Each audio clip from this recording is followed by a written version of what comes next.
Hi everyone, welcome back. So in this video we are going to see how we can work with GitHub.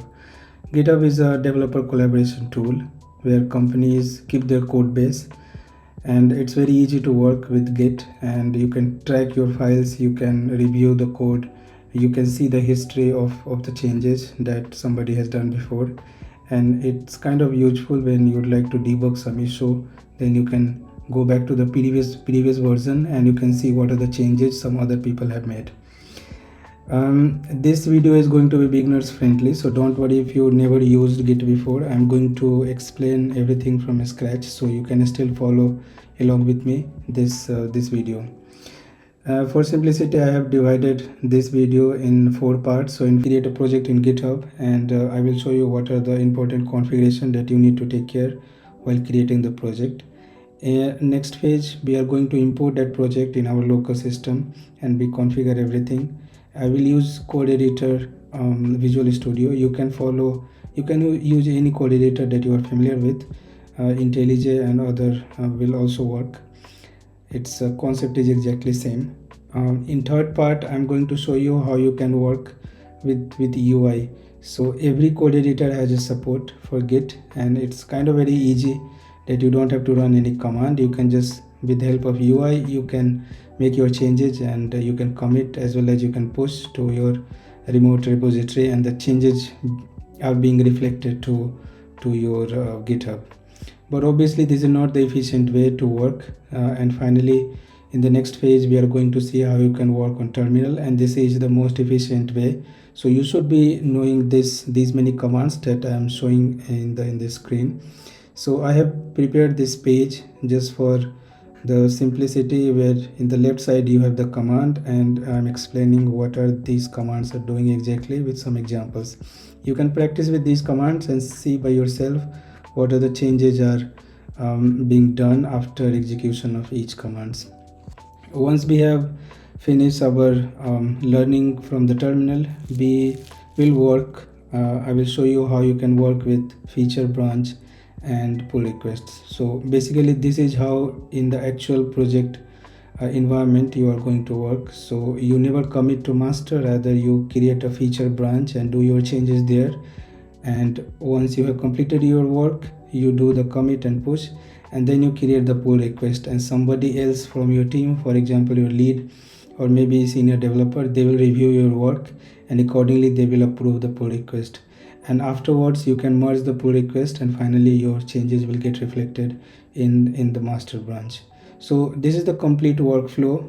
That project, head over to GitHub. In case you don't have an account, you can sign up and then you can log in. So after you logged in, you can come to so you have the overview page where you can see I have pre-existing projects here. In order to create a new project, you will go to repositories, and then here you can create a new project. I will simply something like my app. I will give the name. You can choose any name you would like. Sample I don't know, sample Python project. All settings or configuration that you need to provide in order to create your project. So first is, would you like this to be accessible by other developer or other user through GitHub? And for this video I will just keep it public. You can choose private, it really doesn't matter. In real project scenario, you will have the repositories always, like companies repositories always private, so it cannot be accessed outside by anybody. And then important thing is, you also have opportunity here to create a readme file. I prefer to create one. Since our project is going to be Python, we can select what type of git ignore file we would like to create. So I have selected Python. And then license, for this project we don't need a license, but in case you are developing some other open source project or something, you can choose a license accordingly. Once you create the repositories, GitHub will create a project for you with a branch called master. So this is the main branch that you will have, and you have like two files initially, git ignore and readme file. Now in the next part I will show you how you can do the local setup for this project. So in order to do that, I will simply I will simply open my terminal here. Put a project that we have just created in GitHub in our local computer. You need to run git clone command. Git clone, and once you click on this code part, you have something called SSH, and you can copy this one and you just paste it here. So after this this operation is completed, you can see there is a new folder in my current directory that is being created, and you can see this is like, yeah, this is today's date, and then this is the current system time. So this is a new project file that we have. Now what you can do, I'm going to open it in my code editor. So this open your project in code editor. In the left hand side you can see all the files that is there in the, when we created the project we had 2 files, and exactly the same copy of files you also have available here.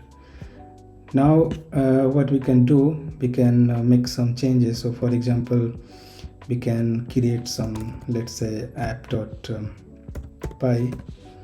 and we can write something like I'm learning Git. Once you have make changes and you saved it, so this is the UI based terminal that Git has support.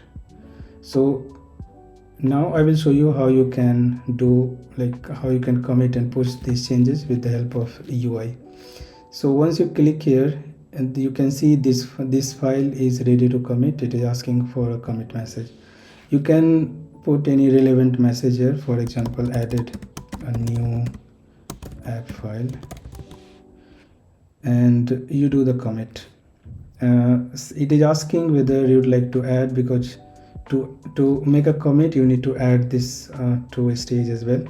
So I will just add it, and now it is now in order to make these changes here, even if you just committed, you don't see the app file here because we have not pushed those changes here. So by syncing changes, that means it in the background it is going to run git push, and that is how your changes will be reflected to remote server. So now if I refresh it, you will see the app.py file is available here. But this is not how you are going to work in your actual project scenario. So best way to work is you need to open the terminal, and once you are in your terminal, then you can run git commands here, and you can see the changes, and it's really helpful. You can see the step-by-step process, what is happening and all such things. So for example, if I let's say if I create some other file here, so anything like login.py, it's a sample file. You don't have to worry about the code, but the whole idea is to see how we can make these changes available to GitHub, because that is our goal, to push our changes, because whatever we are changing in local system, finally it has to be in the like remote project. So in order to do that, the very first command that you should be running is git status. So this is how you will know exactly which branch you are currently pointing to, what are the files that are being tracked by Git or added to Git, or what are the files that has been modified and ready to commit. Right now you can see we have created this login.py. It's a new file. We have not yet added to Git. That's why it is saying like Git is not tracking it. So in a way Git is not aware about this file. If we make any commit here now, then this file will not be get pushed to your GitHub account. So the next command that you will run is basically dot is to add everything in your current directory. So now if you run the git status, you can see now Git is tracking this file, so Git is aware about this file, and accordingly next command that you should run is git commit. You can give some meaningful message like added login file or something. So once you do this thing, execute git commit, then the changes will be reflected in your local system, and still it is not there because we have not pushed it. Now to push the changes, you can just simply run git push, and then the file that you have committed locally will be available here in your remote repository. And that is how you do the work from terminal. And it is always recommended to check the git status at last, so you know nothing to commit and everything is clean and you are on master. Then this is not how you are going to work. You never commit directly to master, and this is I think in most of the project it is kind of restricted. So even if you try to push something to master or your main branch, it will not allow you. It has to go through the process. We call it feature branch and pull request. In next part I will show you how you can work on the feature branch and creating a pull request and all. So in order to create a feature branch, you run this command git checkout -b, and you will give some meaningful name. So for example, if you're going to work on some logout functionality, then you put like logout. So what this command does is, when you execute this command, it will create a new branch, feature logout branch, from your main branch, because you are currently on your main branch or master branch. And then it will also check out, it will point to the feature logout branch. So you can see from the message it has switched to new branch feature logout. It's no more pointing to master or main. There is another command. You can check all the available branch in your project. So here you can see it has listed out two branches, feature logout branch and the master branch. And currently we are pointing to feature logout branch. You can also check with the git status. I would recommend to run git status after every important operation, just to cross check whether everything you have done is properly working or not. It will show always the current status. Now we are in feature logout branch, and here you can see there is no feature logout branch, and this is expected because we have not make our changes available here in GitHub remote repository. We just created a feature branch here in our local system.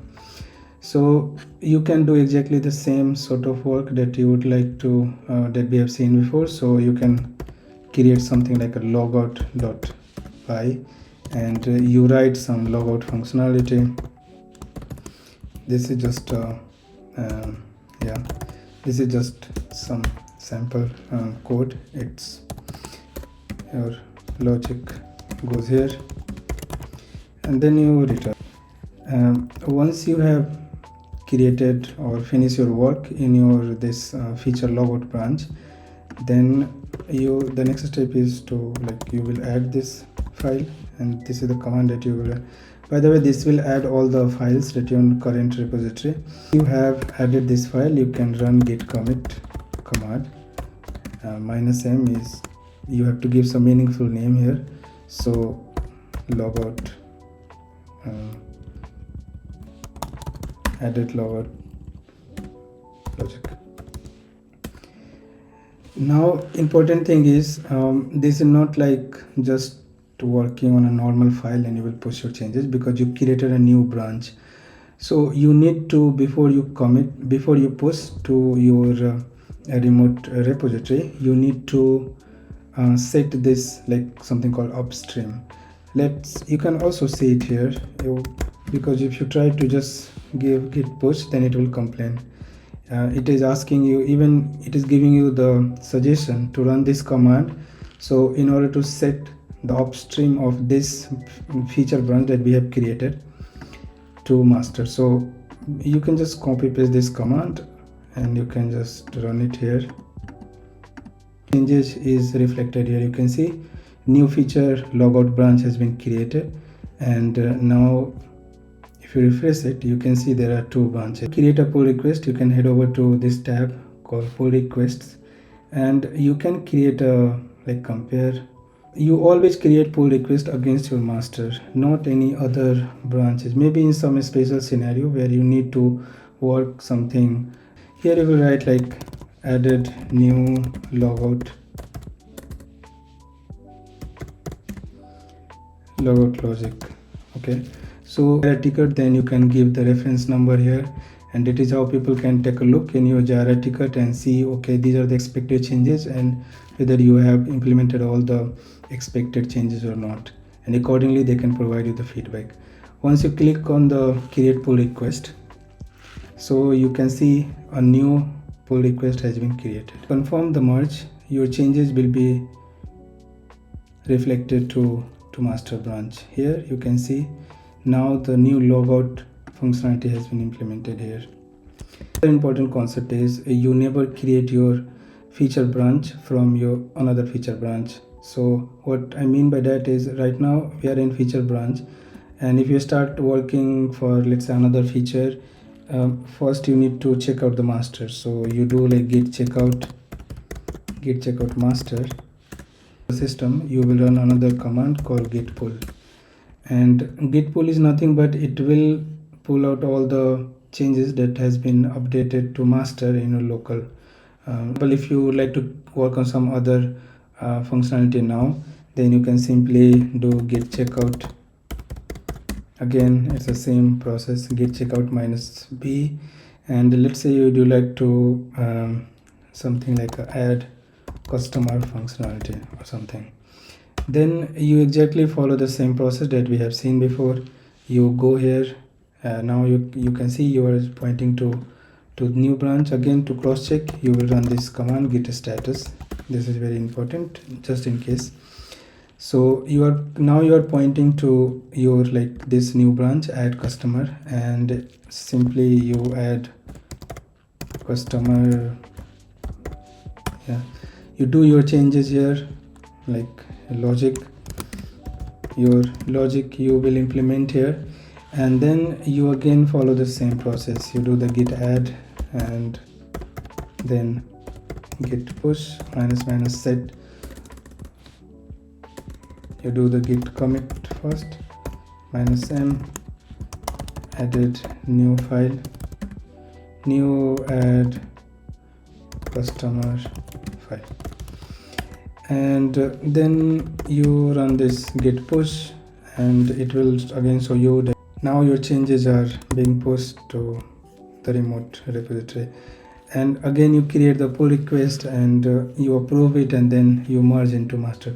Going to work in your real project scenario, you create the feature branch, and then you do your changes, you create the pull request, and finally somebody has to review your changes, and then you will merge your changes to master. That's all for this video. See you in next video.